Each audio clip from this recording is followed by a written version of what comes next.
9% од луѓето глобално се погодени од глад. 149 милиони деца во светот се хронично неухранети, 3,1 милион деца во светот умираат од глад секоја година. Дотолку повеќе треба да говориме за искоренувањето на сиромаштијата во сите нејзини форми, особено денеска на меѓународниот ден. Билам добро утро за господинот Тони Станковски, Сдруженијето Љубезност. Добре ни дојдовте во Македонија наутро, со вас ќе говориме на оваа тема. Добро утро и благодарам на поканата. Оно што сакам да проговориме, имајќи ги предвид глобалните статистики кои што се загрижувачки, што велат домашните. Живеевме 3 години пандемија, потоа мислевме дека се ќе се врати во нормален текст, се додека не се случи војниот конфликт Украина Русија, кој донесе сериозна економска и енергетска криза. Колку од нашите граѓани се во социјален ризик во моментов и расте ли нивниот број, имајќи предвид какво секојдневие живееме? Да, постои голема сиромаштија ширум земјата, вклучително и во главниот град, каде што е сконцентрирано голема процент од населението во Македонија, и постои податок дека Македонија е една од најсиромашните земји во европскиот континент. Податоците, официјалните податоци од Државниот завод за статистика, оние податоци што ги имаме за 19 и 20 година, покажуваат дека 20 година 21,8% од граѓаните живееле под прагот на сиромаштија, и ако се исклучат социјалните трансфери, нели социјалната помош, пензиите, тогаш таа се искачува и на 40%. Во 20 година 32.345 домакинства со вкупно 101.802 лица, и во 21 година се 35.996 домакинства со вкупно 117.019 лица живееле со гарантирана минимална помош, онаа што ја знаеме нели како социјална помош. Така да, гледајќи ги овие податоци, можеме да кажеме дека голем број на наши сограѓани се доведени во ситуација постојано да живеат во сиромаштија.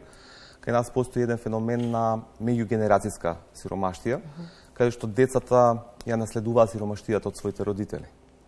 И ради разни околности, ниско образование, предрасуди во општеството, недостиг на можности за вработување, со децении тие не можат до крајот на животот едноставно да излезат од таа сиромаштија. Нималку не се охрабрувачки бројките кои предмалку ги кажавте. Што значи тоа, колку од граѓаните преживуваат со оброк дневно? Процентите се тие, значи околу 21% се во ризик на сиромаштија. Значи ако сме 2 милиона луѓе, бројката е колку 400.000, 450.000 луѓе кои што се борат, нели, да обезбедат 1, 2 или 3 оброци во текот на денот.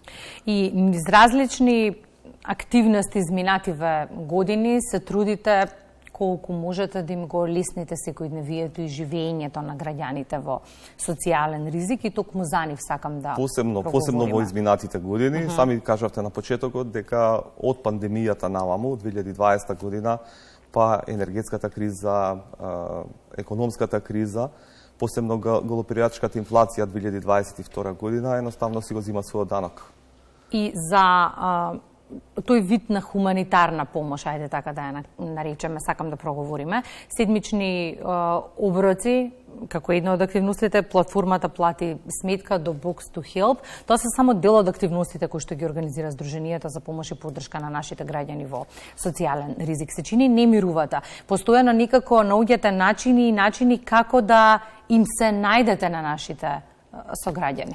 Да, тоа ни е цел, да од една страна се што започнуваме да биде континуирана активност, да не почне да заврши поради завршување, од почнување завршување на некој проект или добивање на некаков грант или некаква поддршка, едноставно да биде континуирана активност. Од друга страна се трудиме да бидеме присутни во секој сегмент од живењето на нашите сограѓани. Вие убаво спомнавте, седмичните оброци се активност која што од 2013 година ја правиме постојано, секоја седмица, секоја сабота. Се дели храна на бездомниците во центарот на Скопје. Исто така сите овие иницијативи Ways to Help, нели, плати сметка за струја, каде што до сега се платени сметки во вредност од близу 90.000 евра. Значи, каде што на платформата можат да пристапат, секој еден може да пристапи да плати нечија сметка што е поставена таму. Така да и еве и со Box to Help, значи во однос на пакетите со храна од крајот на 22 година и тоа 28.12.22 како започна, еве до денеска се едноставно набавени производи во вредност од 500.000 денари. Оно што е интересно, ако можам така да кажам, во целата оваа приказна, знаејќи колкава е моќта на социјалните мрежи и какви се вредности се промовираат таму, голем број граѓани и компании кои што учествуваат во целата оваа приказна се одлучија топката да ја свртат на нивна страна, да ги искористат социјалните мрежи за да промовираат тоа што тие го прават како хумана вредност. И тоа е сосема во ред. Да, во право сте. Социјалните мрежи се навистина еден голем двигател во нашето општество. Сите оние кои што едноставно се дел од социјалните мрежи, дали е тоа Facebook, пратејќи ги сите информации и постови кои што ги поставуваме во однос на нашите активности, дали е тоа Twitter заедницата, која што знае да биде критички настроена, нели во однос на разни случувања во општеството, навистина даваат голема поддршка во сето ова. Кои од платформите кои пред малку ги споменавме се покажуваат како најуспешни на долг рок? Твитер заедницата е дефинитивно. Кај нас најголем канал на комуникација со граѓаните е Facebook профилот. Така да го користиме Инстаграмот и останатите, меѓутоа еве во овој дел имаме навистина голема поддршка. А во однос на активностите, дали е Box to Help, плаќањето сметка, оброкот плюс, што е она што на долг рок како проект е најуспешен? Мислам дека сите тие одат на долг рок. Најголемо нешто што е видливо и на кое што ни дава на некој начин ветер во грбот за да продолжиме во таа насока се плаќањето на сметки, затоа што се среќаваме со голем број на наши сограѓани кои што им е исклучена струјата со години. Најголемиот рекорд е 14 години без струја, каде што живее семејство, каде што живеат деца кои што се школуваат, каде што некои од членовите на семејството, родителите паѓаат во депресија и други девијантни појави се случуваат во општеството, на некој начин настанува нов почеток.